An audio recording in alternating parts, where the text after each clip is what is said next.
بسم الله الرحمن الرحيم.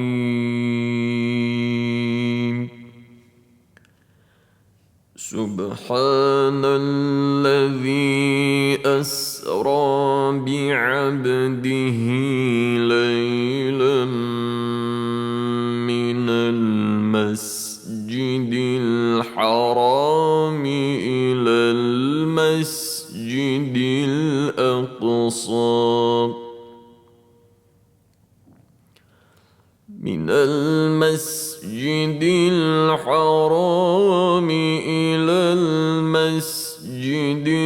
الأقصى الذي باركنا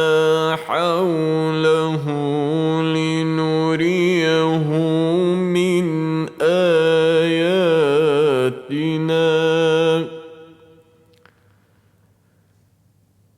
إنه هو السميع البصير.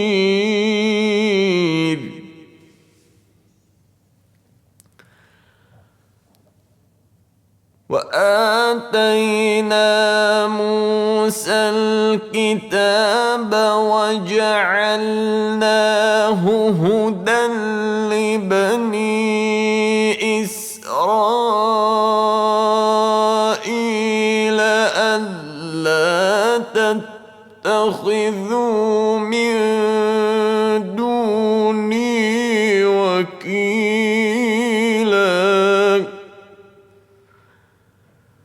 ذرية من حملنا مع نوح إنه كان عبدا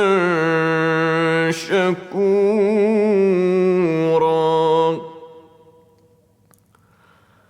وقضينا إلى بني إسرائيل في الكتاب لتفسدن في الأرض مرتين ولتعلن علوا كبيرا.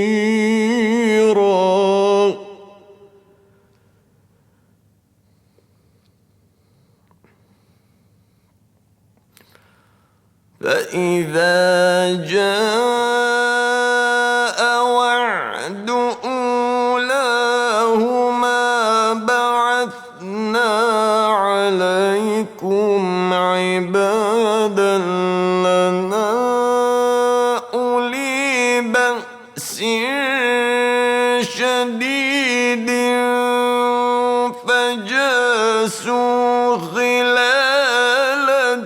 الديار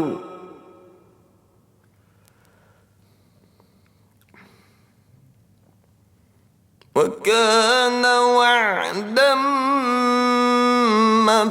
مفعولا.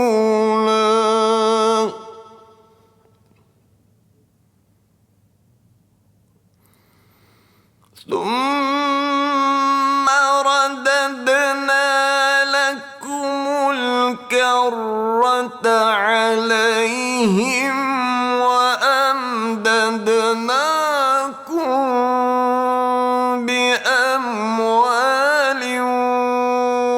وبنين وجعلناكم أكثر نفيرا.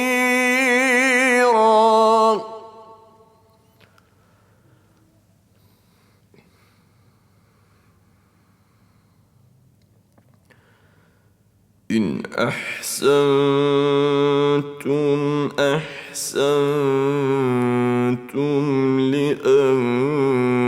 لأنفسكم وإن أسأتم فلها. فإذا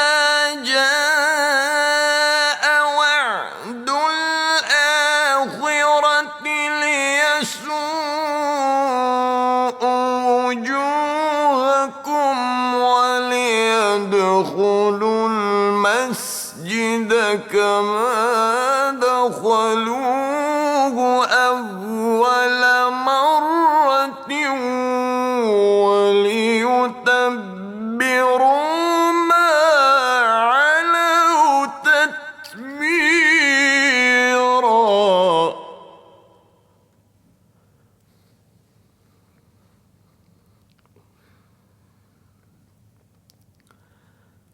عسى ربكم أن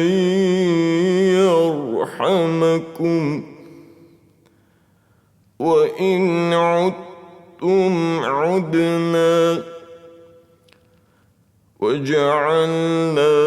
جهنم للكافرين حصيرا.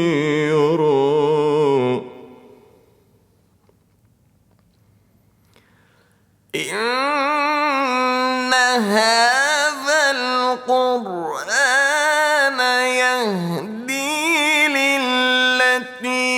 هي أقوم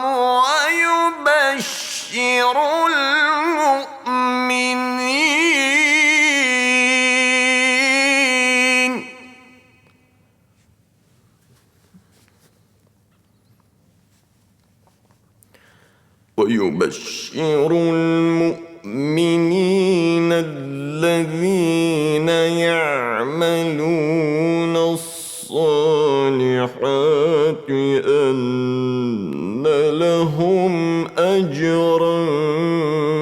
كبيرا.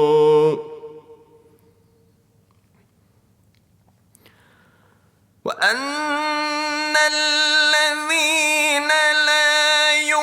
يؤمنون بالآخرة أعتدنا لهم عذابا أليما.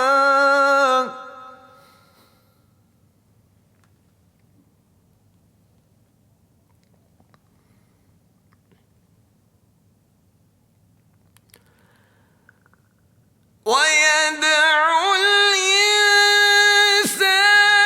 بالشر دعاءه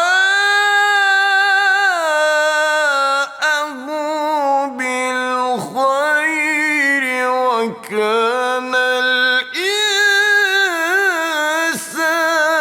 عجولا.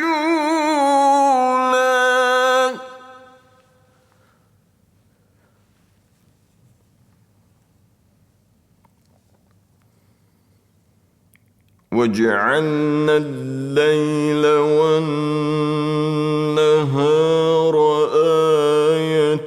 آيتين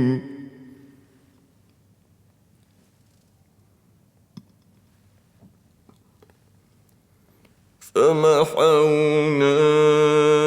آية الليل وجعلنا آية النهار مبصرة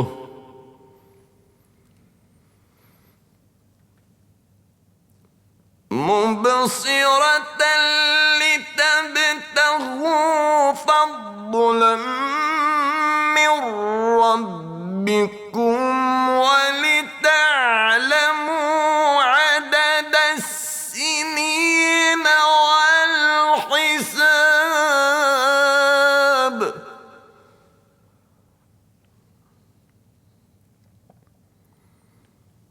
وكل شيء فصلناه تفصيلا.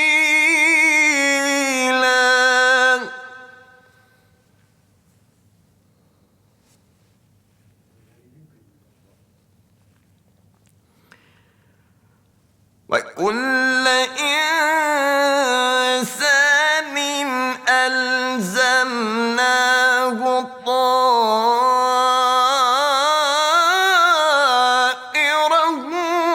في عنقه ونخرج له يوم القيامة كتابا يلقاه منشورا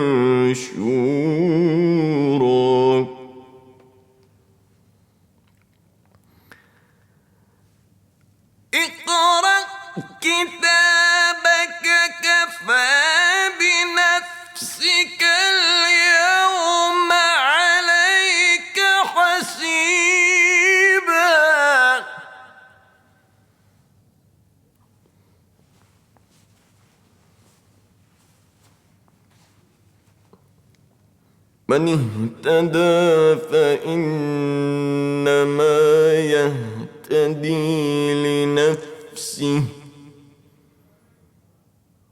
ومن ضل فإنما يضل عليها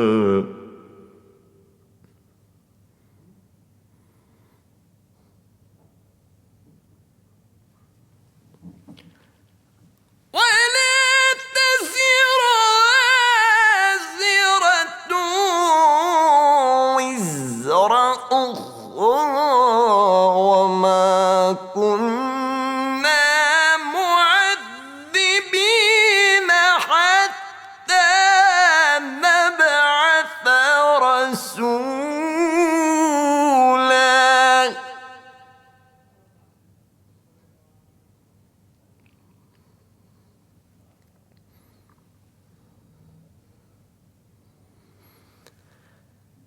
وإذا أردنا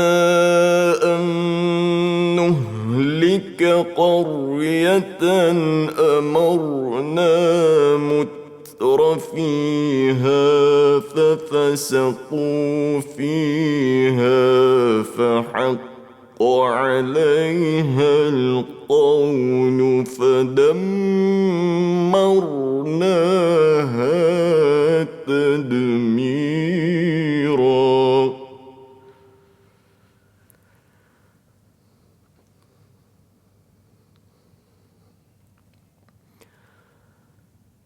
وكم أهلكنا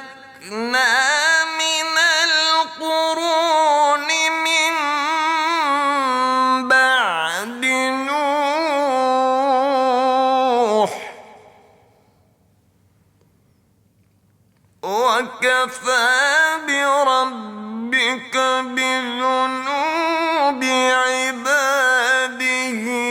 خبيرا بصيرا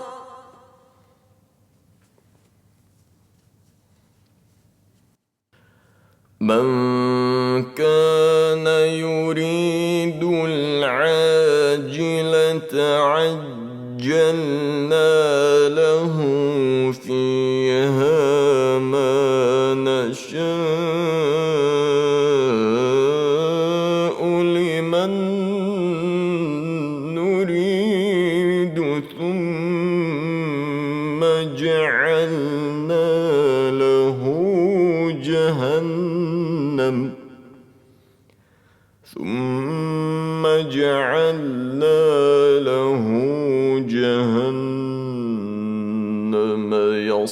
يصلاها مذموما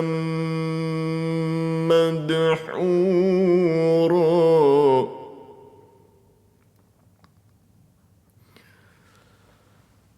ومن أراد الآخرة وسعى لها سعيها وهو مؤمن فأولئك كان سعيهم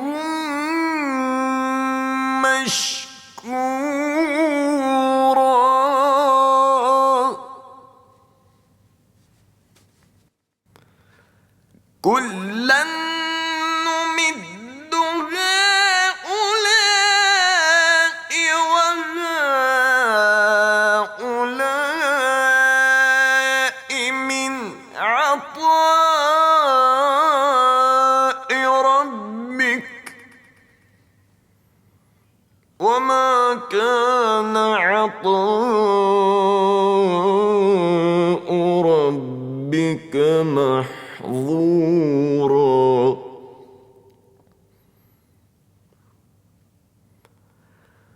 انظر كيف فضلنا بعضهم على بعض وللآخرة أكبر درجات وأكبر تفضيلا تفضيلا لا تجعل مع الله إلها آخر فتقعد مذموما مخذولا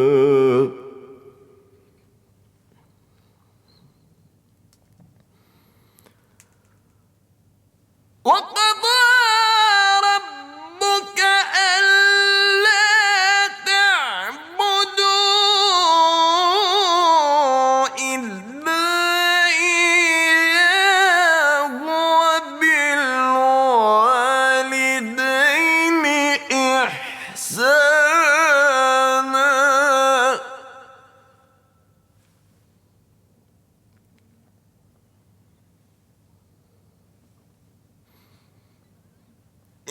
إما يبلغن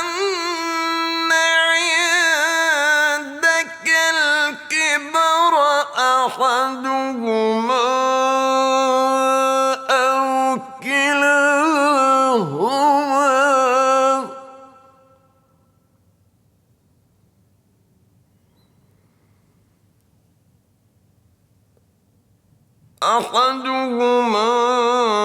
أو كلاهما فلا تقل لهما أف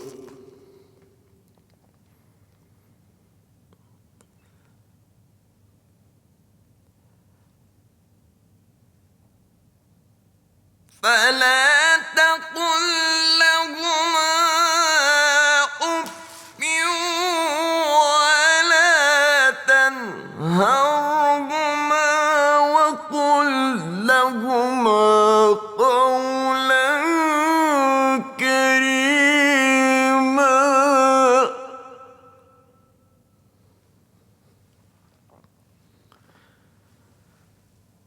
واخفض لهما جناح الذل من الرحمة وقل رب ارحمهما كما ربياني صغيرا ربكم أعلم بما في نفوسكم إن تكونوا صالحين فإنه كان للأوابين غفورا وآت ذا القربى حقه والمسكين وابن السبيل ولا تبذر تبذيرا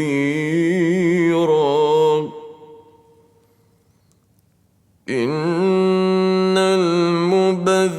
المبذرين كانوا إخوان الشياطين وكان الشيطان لربه كفورا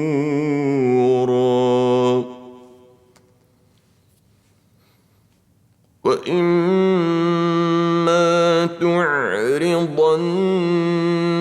عنهم ابتغاء رحمة من ربك ترجوها فقل لهم قولا ميسورا ولا تجعل يدك مغلولة إلى عنقك ولا تبسطها كل البسط فتقعد ملوما محسورا إن يبسط الرزق لمن يشاء ويقدر إنه كان بعباده خبيرا بصيرا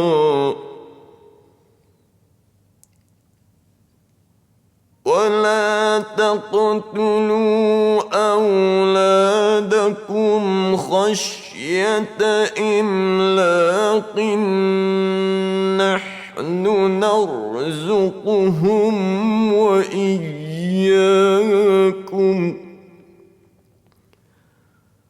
إن قتلهم كان خطأ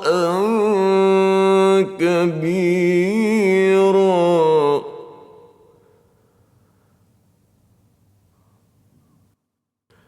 ولا تقربوا الزنا إنه كان فاحشة وساء سبيلا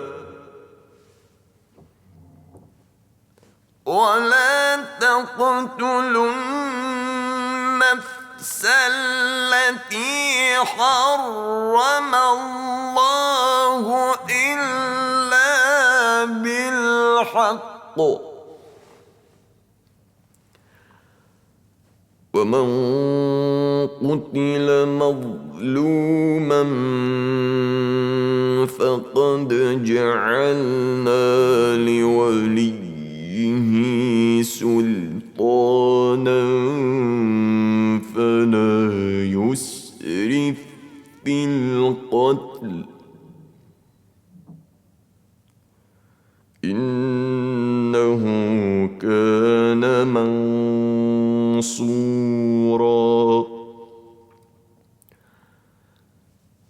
ولا تقربوا مال اليتيم إلا بالتي هي أحسن حتى يبلغ أشده وأوفوا بالعهد إن العهد كان مسؤولا وأوفوا الكيل إذا كلتم وزنوا بالقسطاس المستقيم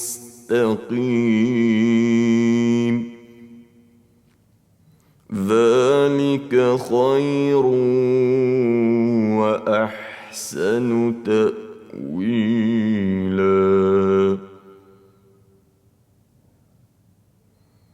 ولا تقف ما ليس لك به علم إن السمع والبصر والفؤاد كل أولئك كان عنه مسؤولا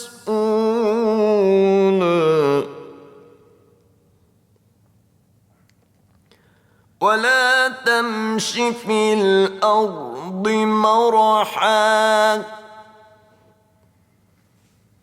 إنك لن تخرق الأرض ولن تبلغ الجبال طولا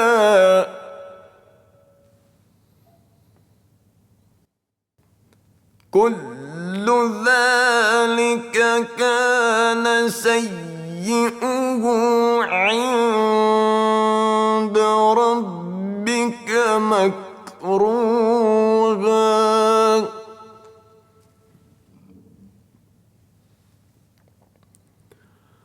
ذلك ذلك مما أوحى إليك ربك من الحكمة ولا تجعل مع الله إلها آخر فتلقى في جهنم ملوما مدحورا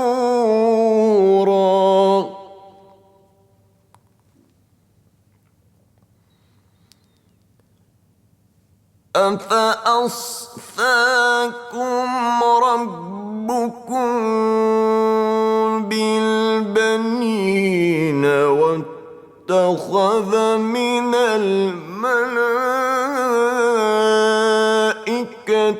إناثا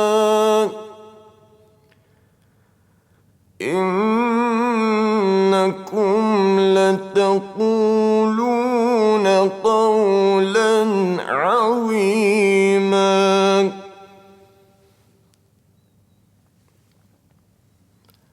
ولقد صرفنا في هذا القرآن ليذكروا وما يزيدهم إلا نفورا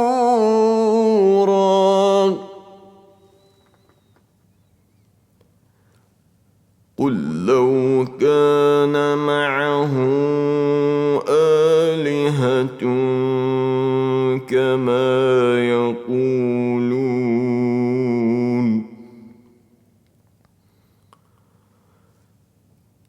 قل لو كان معه آلهة كما يقولون إذا لابتغوا إلى ذي العرش سبيلا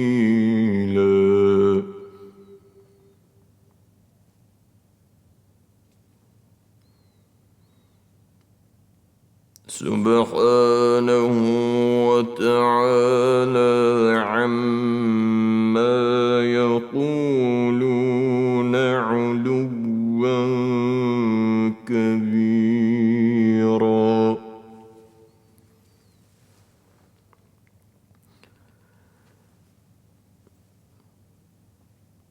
تسبح له السماوات السبع والأرض ومن فيهن وإن من شيء إلا يسبح بحمده ولكن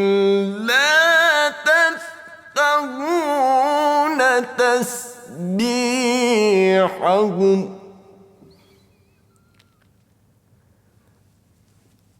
إنه كان حليما غفورا وإذا قرأت القرآن جعلنا بينك وبين الذين لا يؤمنون بالآخرة حجابا مستورا وجعلنا على قلوبهم أكنة أن يفقهوه وفي آذانهم وقرا وإذا ذكرت ربك في القرآن وحده ولوا على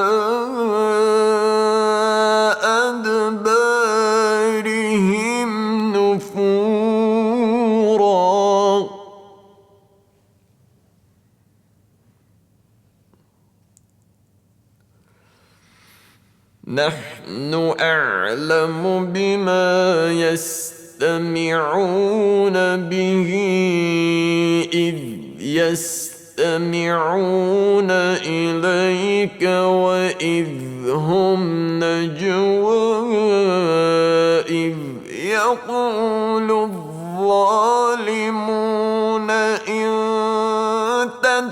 تتبعون إلا رجلا مسحورا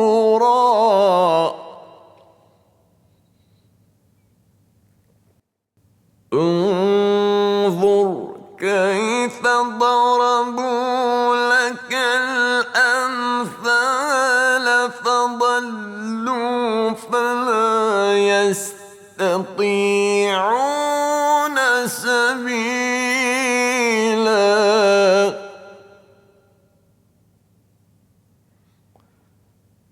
وقالوا أإذا كنا عظاما ورفاتا أإنا لمبعوثون خلقا جديدا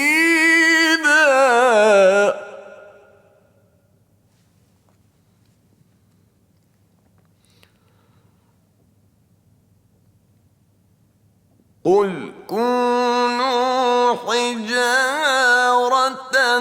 أو حديدا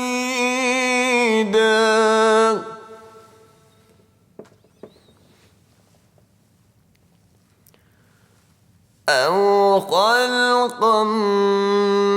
مما يكبر في صدوركم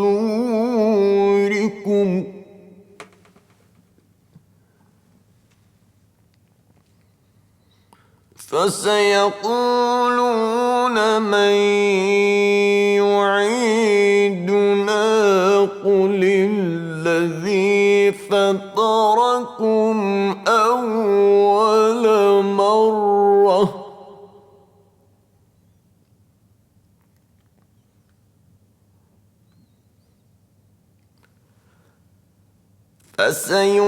فسينغضون إليك رؤوسهم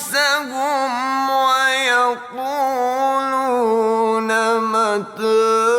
وقل عسى أن يكون قريبا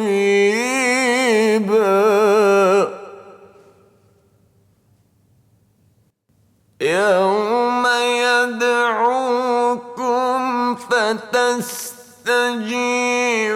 فتستجيبون بحمده وتظنون إن لبثتم إلا قليلا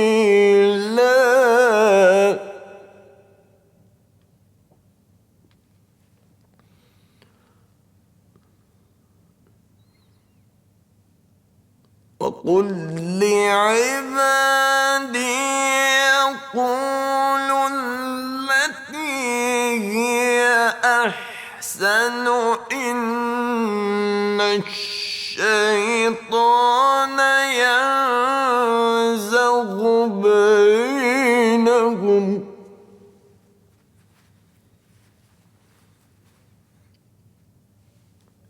إن الشيطان كان للإنسان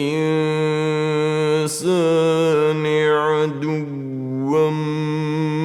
مبينا ربكم أعلم بكم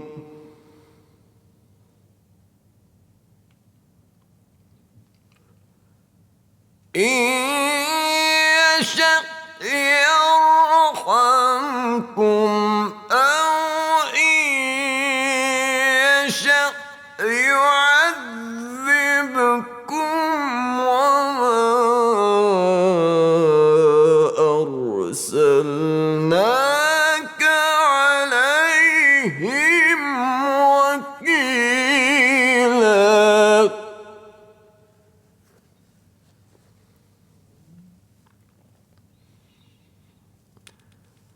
وربك أعلم بمن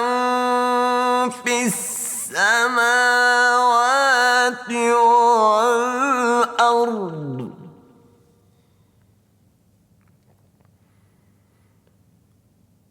ولقد فضلنا بعض النبيين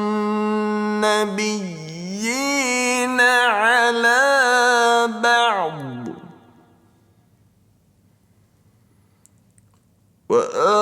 وآتينا داود زبورا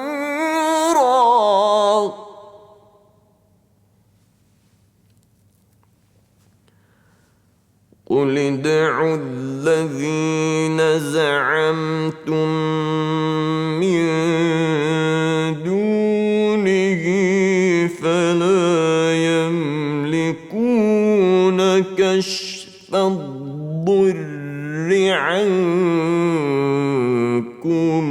ولا تحويلا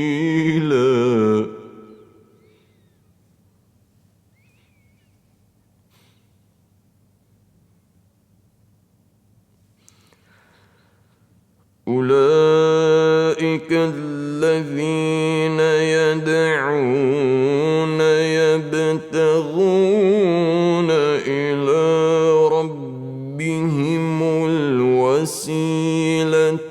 أيهم أقرب ويرجون رحمته ويخافون عذابه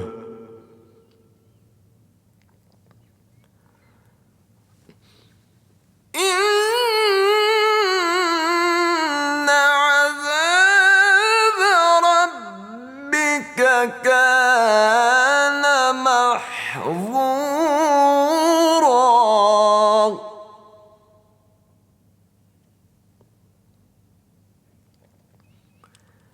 وإن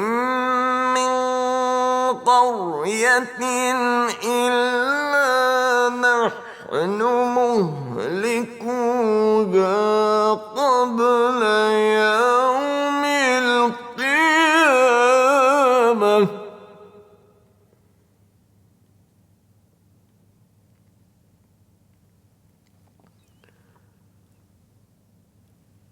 وإن من قرية إلا نحن مهلكوها قبل يوم القيامة أو معذبوها عذابا شديدا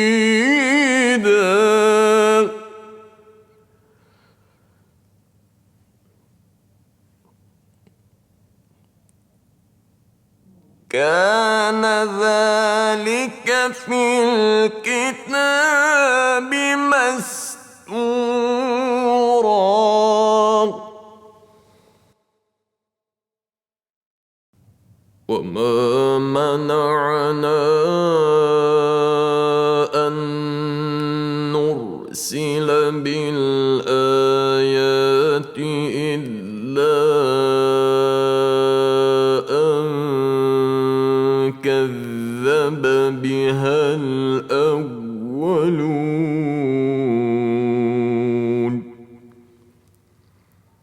وآتينا ثمود الناقة مبصرة فظلموا بها وما نرسل بالآيات إلا تخويفا وإذ قلنا لك إن ربك أحاط بالناس وما جعلنا الرؤيا التي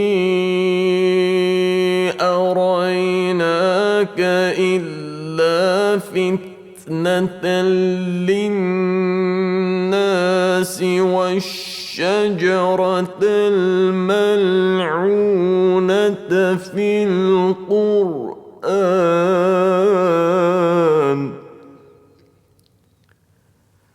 ونخوفهم فما يزيدهم إلا طغيانا كبيرا وإذ قلنا للملائكة اسجدوا لآدم فسجدوا إلا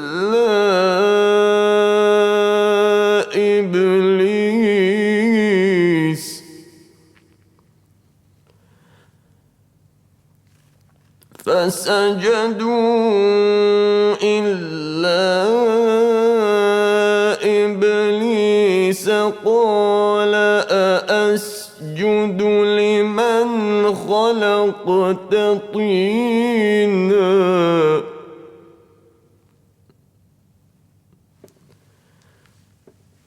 قال أرأيتك هذا الذي كرمت علي لئن أخرتني إلى يوم القيامة لأحتنكن ذريته إلا قليلا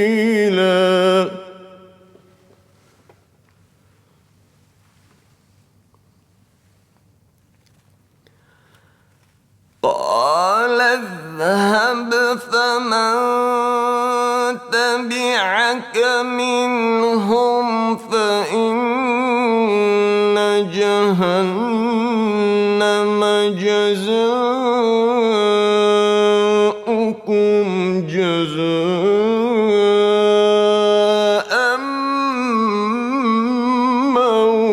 موفورا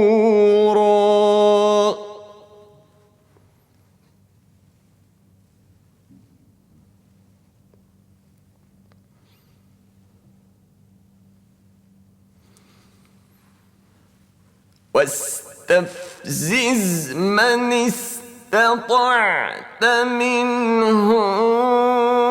بصوتك وأجلب عليهم بخيلك ورجلك وشاركهم في الأموال والأولاد وعدهم وما يعدهم الشيطان إلا غرورا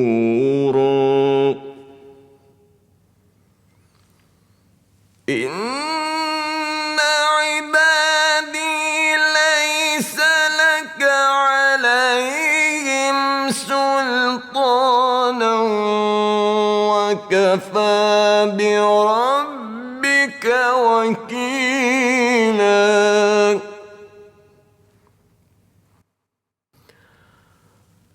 ربكم الذي يزجي لكم الفلك في البحر لتبتغوا من فضله إنه كان بكم رحيما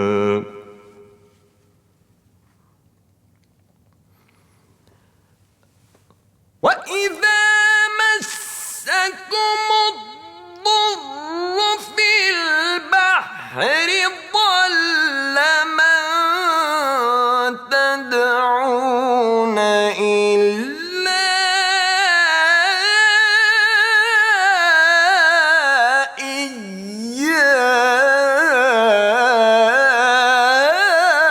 إياه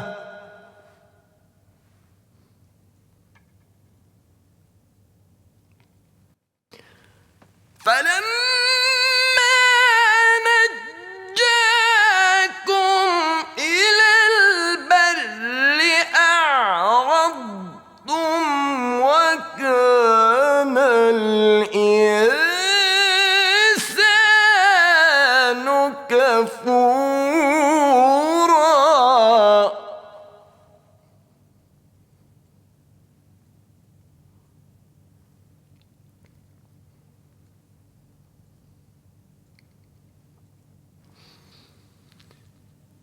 أفأمنتم أن يخسف بكم جانب البر أو يرسل عليكم حاصبا ثم لا تجدوا لكم وكيلا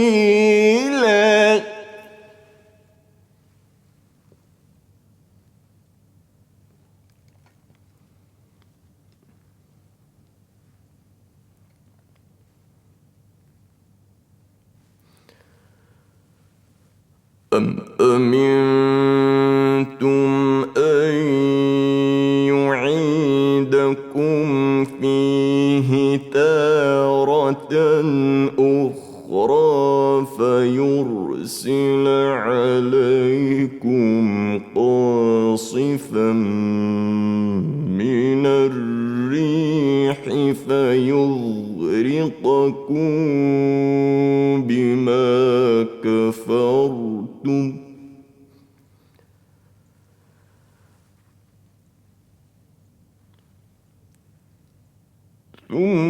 ثم لا تجدوا لكم علينا به تبيعا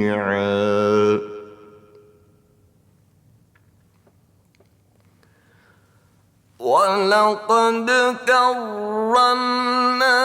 بني آدم وحملناهم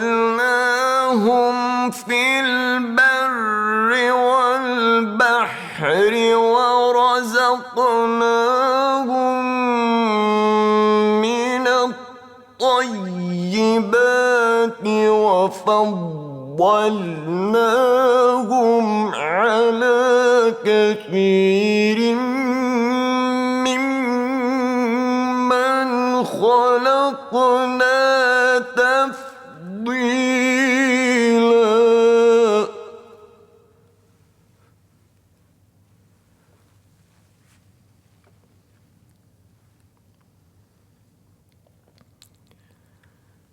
يوم ندعو كل أناس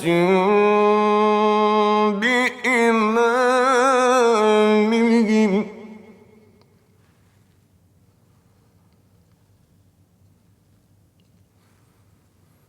فمن أوتي كتابه بيمينه فأولئك يقرؤون كتابهم ولا يظلمون فتيلا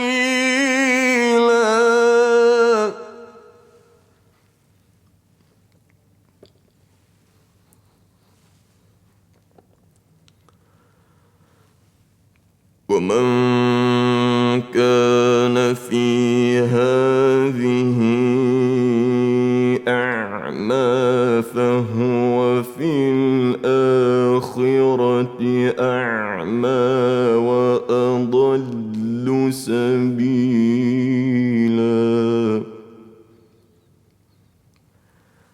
وإن كادوا ليفتنونك عن الذي أوحينا إليك لتفتري علينا غيره وإذا اتخذوك خليلا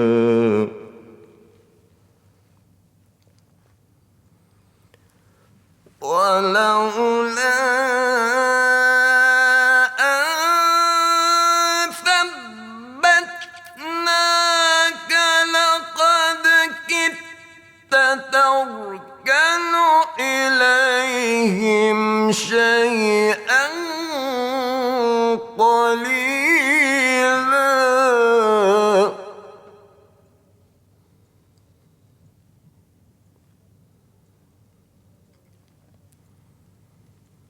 إذا لأذقناك ضعف الحياة وضعف الممات ثم لا تجد لك علينا نصيرا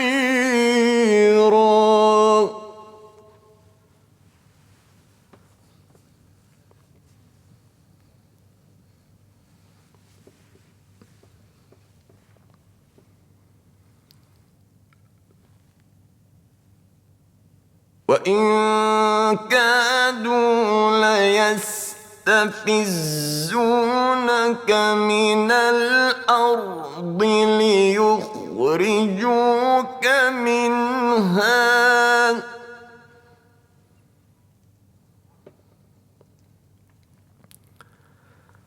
وإذا لا يلبثون خلافك إلا قليلا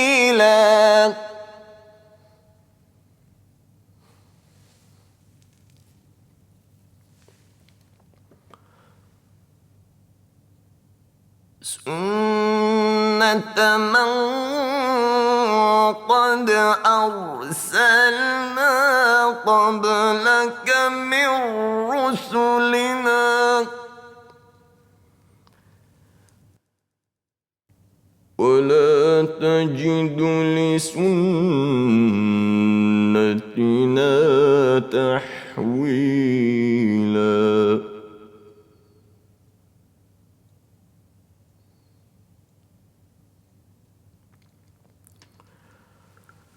أقم الصلاة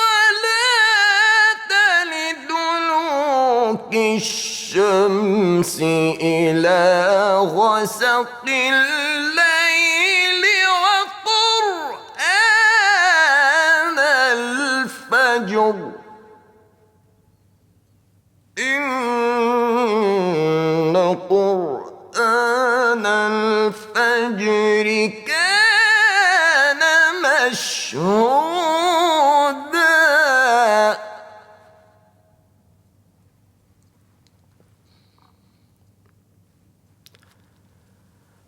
ومن الليل فتهجد به نافلة لك عسى أن يبعثك ربك مقاما محمودا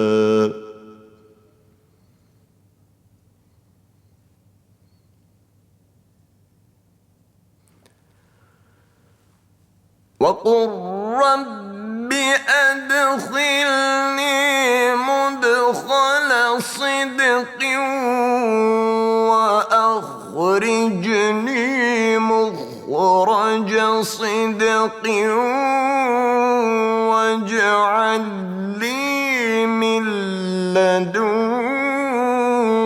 سلطانا نصيرا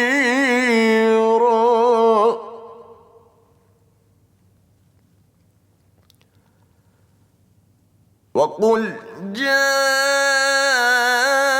جاء الحق وزهق الباطل إن الباطل كان زهوقا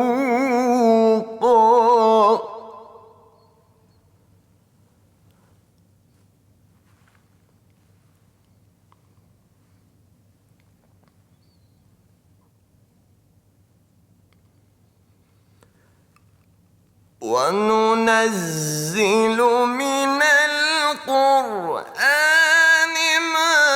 هو شفاء ورحمة للمؤمنين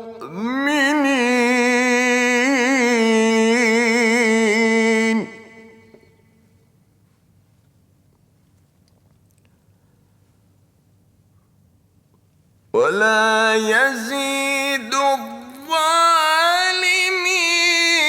إلا خسارا.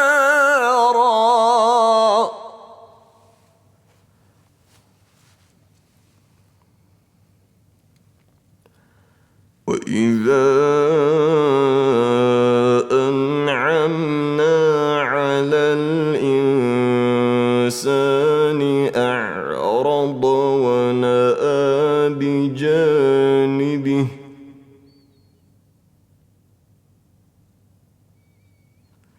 وإذا مسه الشر كان يئوسا. قل كل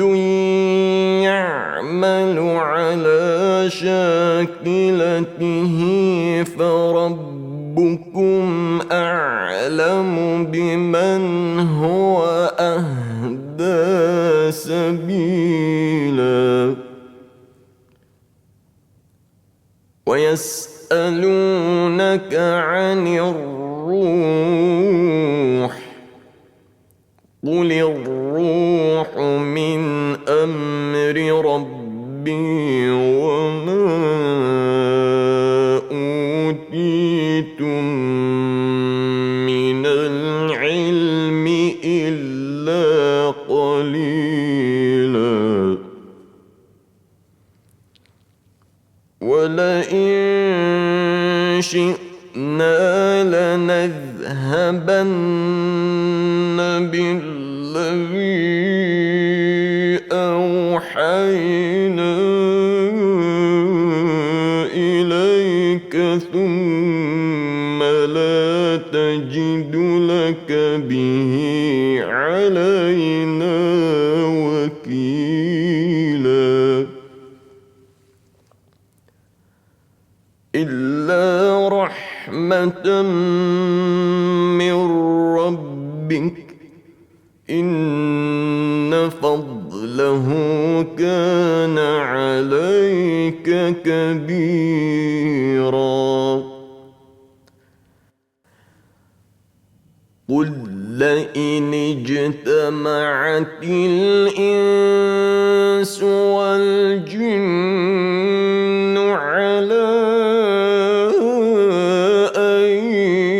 يأتوا بمثل هذا القرآن لا يأتون بمثله ولو كان بعضهم لبعض ظهيرا.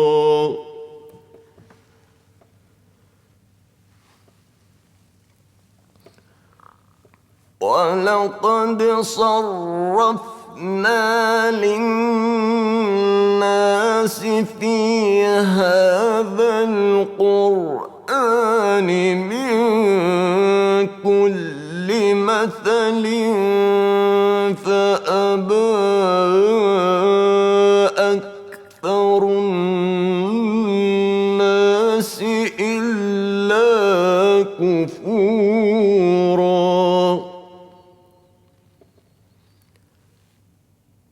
فقالوا لن نؤمن لك حتى تفجر لنا من الأرض ينبوعا.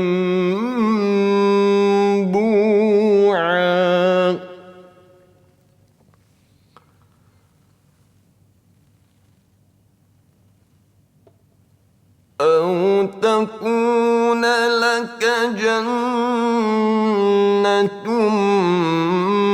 من نخيل وعنب وتفجر الأنهار خلالها تفجيرا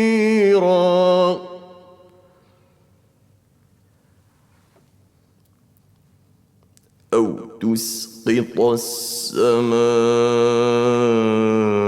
كما زعمت علينا كسفا أو تأتي بالله والملائكة قبيلا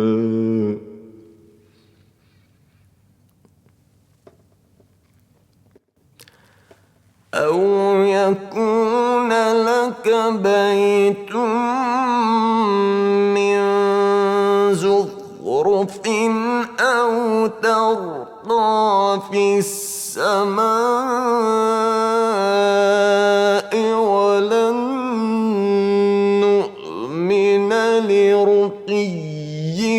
حتى تنزل علينا كتابا نقرأه قل سبحان ربي هل كنت إلا بشرا رسولا وما منع الناس أن يؤمنوا إذ جاءهم الهدى إلا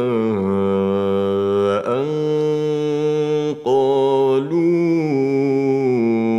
أبعث الله بشرا رسولا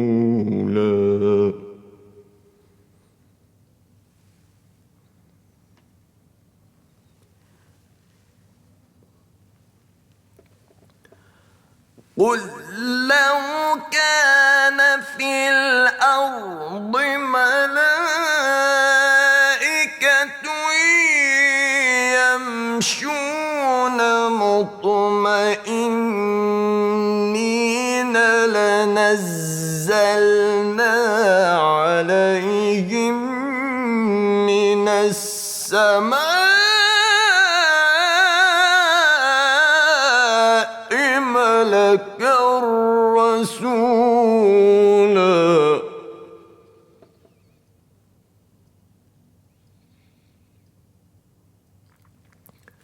قل كفى بالله شهيدا بيني وبينكم إنه كان بعباده خبيرا بصيرا ومن يهد الله فهو المهتد ومن يضلل فلن تجد لهم أولياء من دونه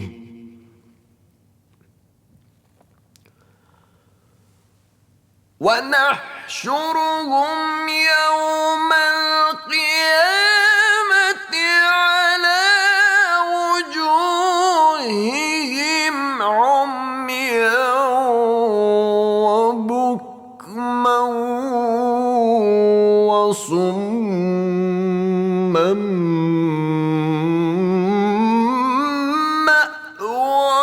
مأواهم جهنم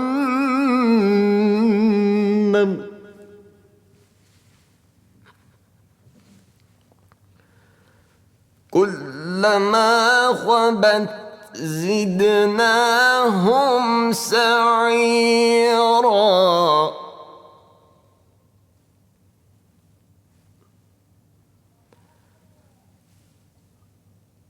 ذلك جزاؤهم بأنهم كفروا بآياتنا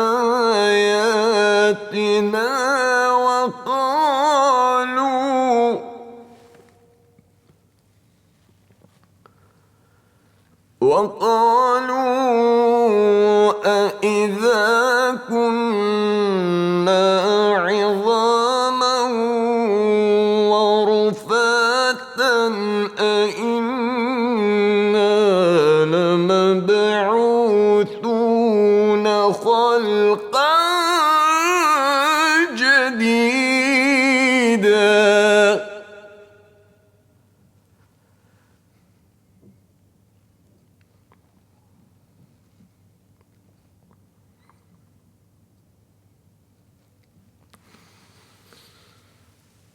أولم يروا أن الله الذي خلق السماوات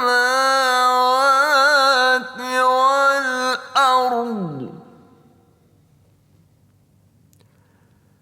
قادر على أن يخلق مثلهم وجعل لهم أجلا لا ريب فيه فأبى الظالمون إلا كفورا.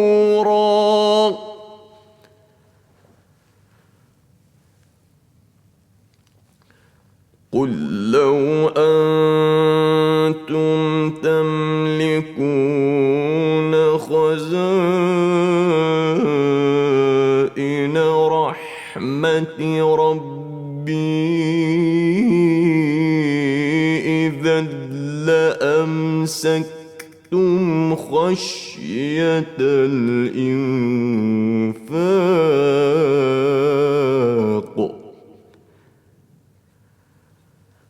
وكان الإنسان قتورا.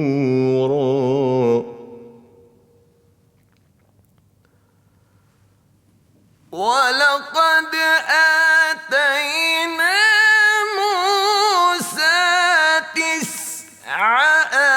آيات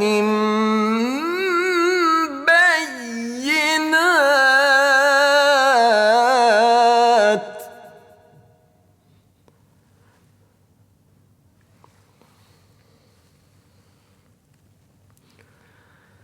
فاسأل بني إسرائيل إذ جاءهم فقال له فرعون إني لأظنك يا موسى مسحورا.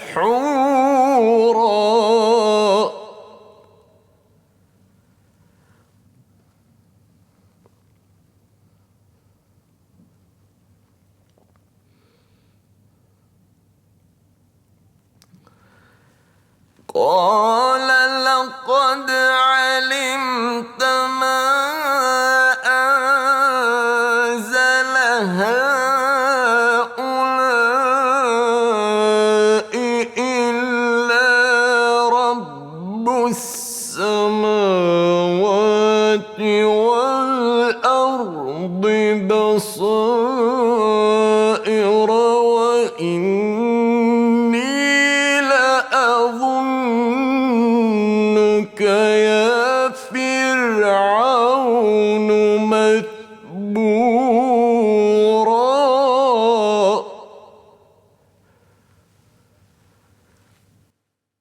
فأراد أن يستفزهم من الأرض فأغرقناه ومن معه جميعا.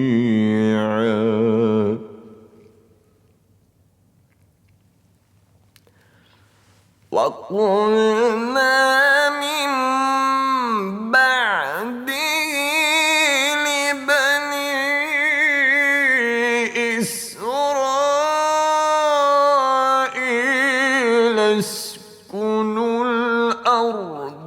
فإذا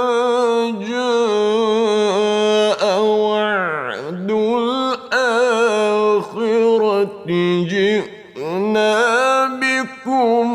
لفيفا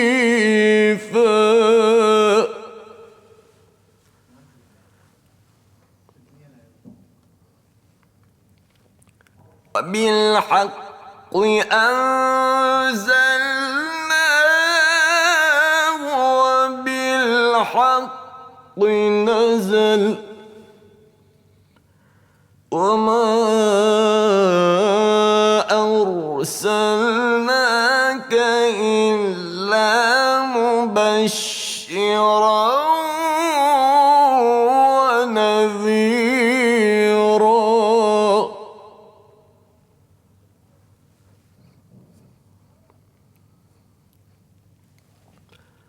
وقرآنا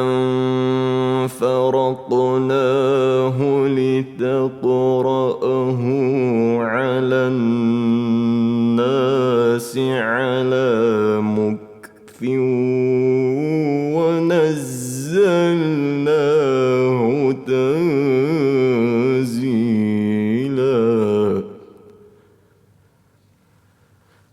قل آمنوا به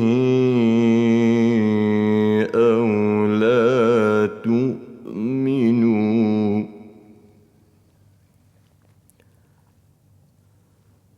إن الذين أوتوا العلم من قبله إذا يتلى عليهم يخرون للأذقان سجدا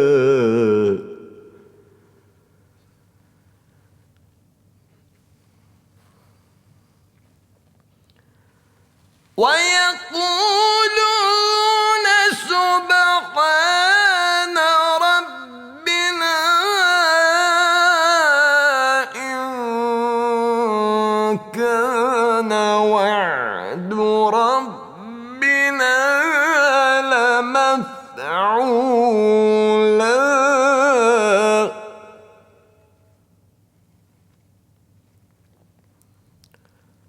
ويخرون للأذقان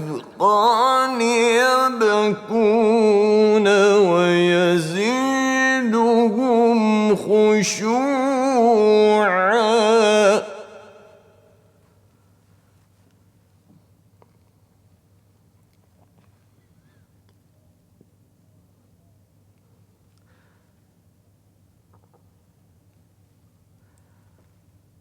قل ادعوا الله أو ادعوا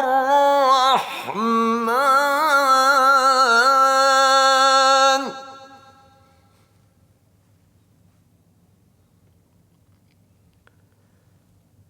أياما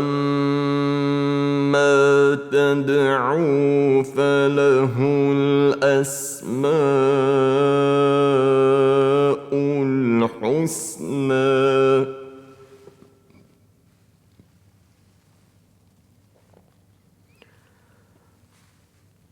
ولا تجهر بصلاتك ولا تخافت بها وابتغ بين ذلك سبيلا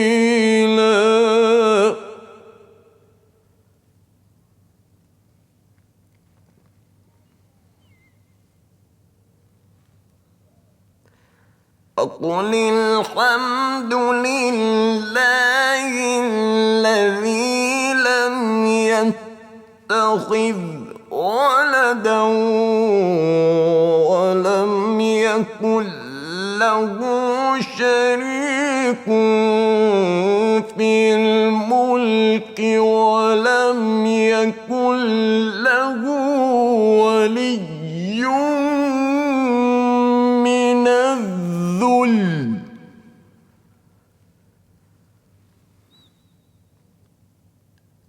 وكبره وكبره تكبيرا